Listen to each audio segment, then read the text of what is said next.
नमस्कार, मैं हूं मारुति पटेल। आप देख रहे हो alchemy science of gold channel. मैंने पिछले वीडियो में सारा ज्ञान आप लोगों को दिया पार्ट 1 में, और ये जो पार्ट 2 वीडियो है इसमें कुछ बेसिकली चीज़ मैं बताऊंगा मेटल के बारे में, पारद के बारे में और शीशा के बारे में। और इसमें मैंने ये क्रिया में क्यों हड़ताल मैंने यूज किया और बाकी पारद और शीशा को क्यों छलबंद किया, इसका रीज़न मैं बताऊंगा, क्योंकि कॉन्सेप्ट आप लोगों को समझना आना चाहिए। ठीक है, बाकी इसी तरह जुड़े की काम मैं कभी नहीं करता। खास करके जो लोगों को सफलता नहीं मिलता रसायन में, आप लोगों के लिए मैं ये बनाया। ठीक है, ये जो मेटल है ये धातु के साथ समाहित होगा, मतलब वो उसका प्रॉपर्टी चेंज नहीं करेगा, लेकिन जो मेटल मिलाओगे वही मेटल में परिवर्तन हो जाएगा। ठीक है, ये जो पीला मेटल देख रहे हो आप लोगों को, मैंने इसका फॉर्मुलेशन पहला वीडियो में सारा ज्ञान मैंने दिया आप लोगों को स्टेप बाय स्टेप, लेकिन फिलहाल मैंने आप लोगों को कुछ बेसिकली नॉलेज इस वीडियो में ज़रूर बताऊंगा। ठीक है, और कुछ लोगों कहते हैं कि धातु को भी परिवर्तन नहीं होता। ठीक है, लोग कहते हैं कि धातु नहीं बदलती, सोना नहीं बनता, और मैं ये कहता हूँ कि ये बात विज्ञान से पहले की है। ठीक है, हर धातु एटम से बनता है, हर एटम प्रोटॉन से पहचाना जाता है। प्रोटॉन बदलो तो तत्व बदल जाता है। ठीक है, ये बात को समझना ज़रूरी है आप लोगों को। मूर्ख की तरह काम करोगे बिल्कुल भी सफलता नहीं मिलेगा। ये जो बात मैं कह रहा हूँ ये सत्य है। प्रोटॉन अगर किसी धातु का बदल जाए तो वो तत्व चेंज हो जाएगा, मेटल चेंज हो जाएगा, उसका प्रॉपर्टी चेंज हो जाएगा, लेकिन प्रोटॉन को चेंज करेगा कौन? ठीक है, जिस क्रिया में पारद है, ठीक है, जो रसायन में पारद है, तो डेफिनेटली वो पारद किसी भी धातु का प्रॉपर्टी को चेंज कर सकता है।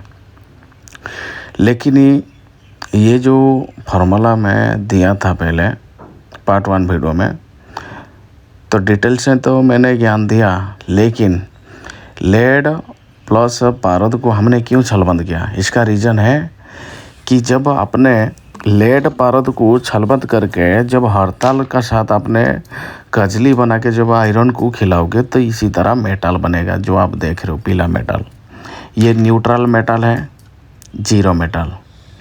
और अगर इसको आपने एसिड में अगर काटोगे तो इसका गाद नीचे बैठेगा ब्राउन कलर के। अगर इसको एक्वारियम में डाइल्यूट करोगे तो इसका डाइल्यूट हो जाएगा ये मेटल। अगर इसमें सोडियम मेटाबाइट सल्फाइड डालोगे उसी एसिड में तो नीचे भी गाद बैठेगा।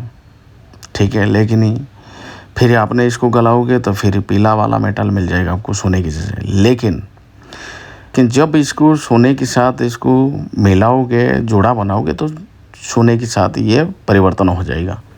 ठीक है, एक्चुअली याद रखिएगा, हड़ताल एक ऐसा चीज़ है, ठीक है, जो जिस धातु का अंदर ये प्रवेश करता है तो वो धातु का स्वरूप ऑटोमेटिक ही चेंज कर देता है। वो ऑटोमेटिक ही चेंज हो जाएगा, उसका अपना स्वरूप त्याग देता है। ठीक है, ऐसा नहीं कि अकेले कभी हड़ताल काम करेगा, ऐसा बिल्कुल भी नहीं।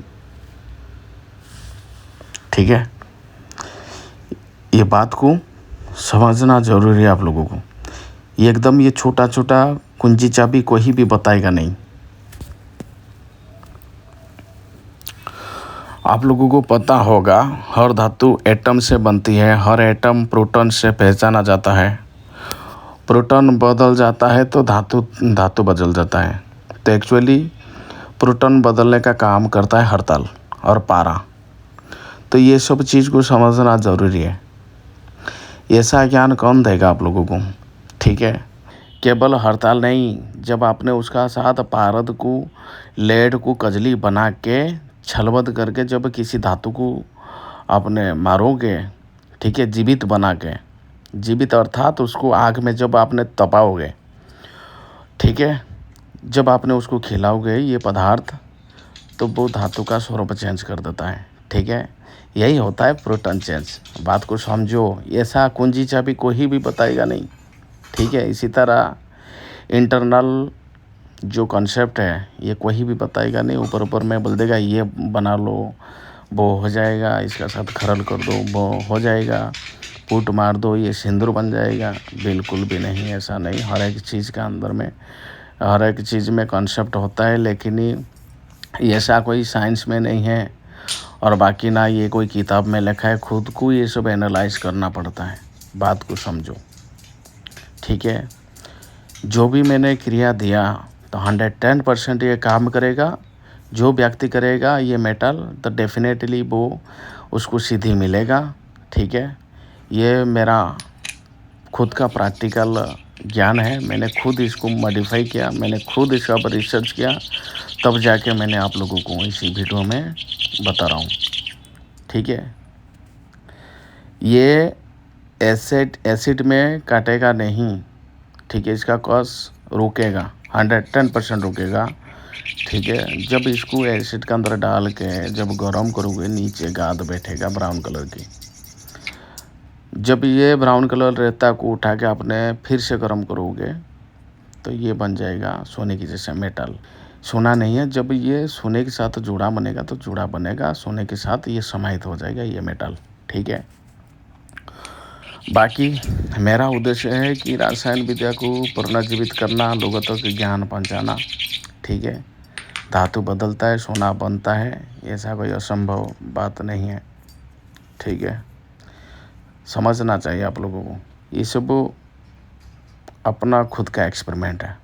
और जिसको हमारा लाइव एक्सपेरिमेंट पेड ग्रुप में जुड़ना है तो डेफिनेटली जुड़ जाइए, जो कि आपको बारीकी से ज्ञान दिया जाएगा। जिसको ग्रुप में जुड़ना है तो आप डेफिनेटली जुड़ जाइए, ठीक है।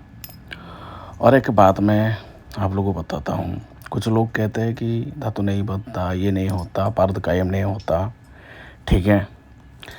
शीशा में प्रोटॉन होता है कितना, 82। सोना में होता है 79। 3 प्रोटॉन कम करो शीशा में तो शीशा सोना में परिवर्तन हो जाता है, ठीक है। ये बात को लोग नहीं समझते। जो कहते हैं कि परिवर्तन नहीं होता, तो वो या तो इतिहास नहीं जानते या न्यूक्लियर बारे में उसको पता नहीं, ठीक है। तो यही तो होगा। रूपांतरण होता है, धातु बदलता है, सोना बनता है, ये बात को समझो। लेकिन केमिकल रिएक्शन द्वारा धातु परिवर्तन होगा। न्यूक्लियर्स या नाभिकी प्रक्रिया द्वारा भी धातु बदल सकता है, लेकिन उसमें ज़्यादा से ज़्यादा खर्चा है। ये बात को समझो, ये पूरा एकदम डीपली मैटर है, लेकिन लोगों को पता नहीं। न्यूक्लियर्स फिजिक्स कहता है, अगर एटम के अंदर में प्रोटॉन की संख्या बदल दो तो शीशा नहीं रहता, लोहा नहीं रहेगा। तो हर एक धातु बदल सकता है, ठीक है। इसी तरह इन्फॉर्मेटिव वीडियो किसी भी चैनल में इसी तरह कोई भी बताएगा नहीं आप लोगों को, ठीक है। लेकिन ये सब संभव है, रासायन क्रिया द्वारा ये सब नाभिक चेंज हो सकता है, ठीक है। नाभिक चेंज हो गया तो धातु डेफिनेटली परिवर्तन हो सकता है। किसी भी धातु का अगर प्रोटॉन चेंज हो गया तो डेफिनेटली वो परिवर्तनशील हो सकता है। इसको कहते हैं कन्वर्जेशन, ठीक है। और बाकी जो भी था मैंने सारा चीज़ बता दिया। ये मेटल को बना लीजिए, अपना जो भी फाइनेंशियल प्रॉब्लम है आप उसको डेफिनेटली फ्रीडम कर सकते हो, ठीक है। जिसको हमारा लाइव एक्सपेरिमेंट पेड ग्रुप में जुड़ना है तो डेफिनेटली जुड़ जाइए, जो कि आपको स्टेप बाय स्टेप ज्ञान मिलेगा ग्रुप में, ठीक है। रात्रि काल है, वीडियो में कला बना रहा हूँ, बाकी नींद भी आ रहा है मेरे को। तो सभी को शुभकामना, शुभेच्छा, जय श्री राम आप लोगों को, धन्यवाद।